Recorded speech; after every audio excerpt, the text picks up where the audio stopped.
Hello guys, today we are doing Making a Pond Part 6, I believe. And so, as you can see, this wasn't a spring that did this. We had a very large rainstorm last night. We had a bit of hail too. So the pond is more than filled up. Way too much beyond our desire, but it's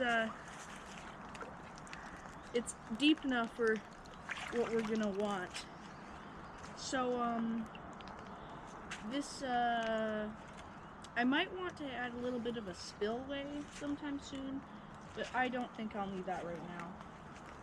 And this is kind of just an update, so I'm not doing too much work, but our structure is this piece snapped off from what was underneath.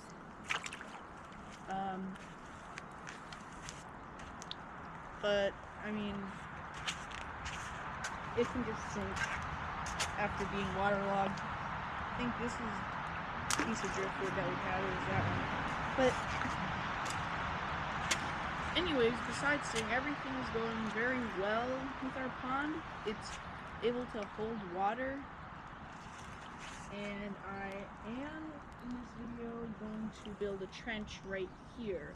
So let's get to work on that.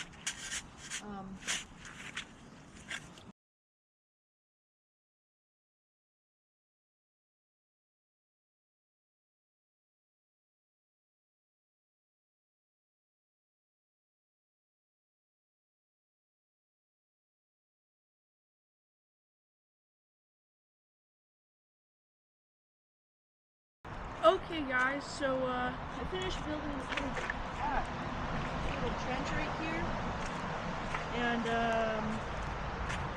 made it kind of small because I don't really need it,